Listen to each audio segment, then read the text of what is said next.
Avant de me lancer dans cette relativement longue série de vidéos, je voudrais d'abord vous montrer le produit fini.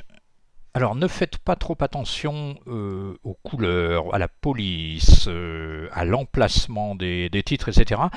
Tout ça est très facilement modifiable. Ce que je voudrais vous montrer, c'est ceci. C'est en fait l'utilisation des styles. Alors, je voudrais vous montrer dans Affichage, vous faites Volet de navigation. Voilà, c'est ça que je veux vous montrer. C'est que lorsque vous utilisez des styles, vous avez automatiquement votre plan qui apparaît dans le volet de navigation. Voilà, vous voyez, vous pouvez vous promener dans votre document, partie 1, chapitre 1. Voilà, et ce que je vais vous montrer surtout, c'est comment on accède à cette propriété et comment on style un document. Vous voyez, ici on a un chapitre 1. On dit que le document est stylé parce qu'en fait on a utilisé ici cette petite fenêtre de style. Voilà, le chapitre 1 est stylé en titre 2.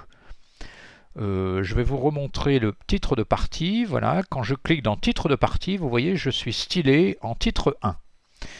On va prendre, il me semble que je ne sais pas si j'ai des... Ah oui, voilà, j'ai des petites sous-sections, voilà. Voilà, ici, nous sommes dans une section, vous voyez, qui porte le 2.1 petit a, et nous sommes stylés en titre 4. Et je suis allé encore plus bas, voilà, ça c'est stylé en titre 5. Dans Word, vous avez 9 niveaux de style comme cela. Voilà, ça c'est vraiment essentiel. Alors ensuite, je vais vous montrer les tables. Alors je vous montrerai comment on peut faire une table des illustrations, ça peut être intéressant dans certaines circonstances, et évidemment la table des matières. Alors vous voyez que la table des matières, quand je mets mon curseur au-dessus, Word me dit CTRL-clic pour suivre le lien. On dit qu'une table des matières, elle est cliquable, c'est-à-dire que voilà, vous avez des liens pour chaque niveau de titre. Vous avez une deuxième table des matières qu'on appelle le sommaire en début de document. Voilà, ça c'est le sommaire qui tient sur une seule page.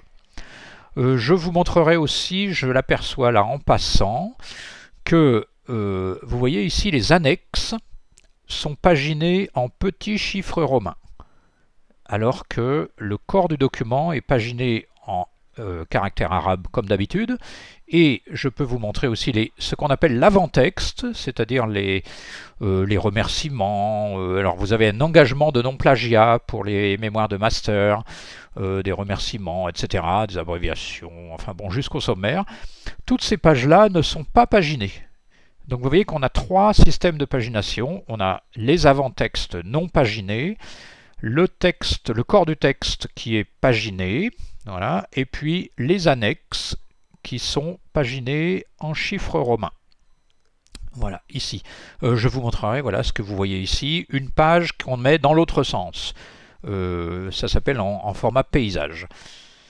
Voilà, et je voulais aussi vous montrer, donc tout ça c'est le produit fini. Souvent on vous demande de fournir un document PDF de votre document. Donc voilà, ça c'est la version PDF du même document. Et alors ce qui est très intéressant, lorsque vous avez stylé votre document, vous avez ici à gauche ce qu'on appelle les signés. Et vous voyez que nous retrouvons exactement la même chose que ce que nous avions dans Word. Voilà, on retrouve les tables. J'ouvre les tables ici, je vais à la table des matières par exemple, et je clique sur un titre au hasard. Hop, voilà. Ma table des matières est cliquable, ça permet donc, vous envoyez ça à votre prof ou à n'importe quel lecteur, ça permet donc de facilement se promener dans votre document, surtout si c'est un document long. Alors ça c'est le sommaire, c'est pareil, hein, hop, je clique ici, j'accède directement là où je veux.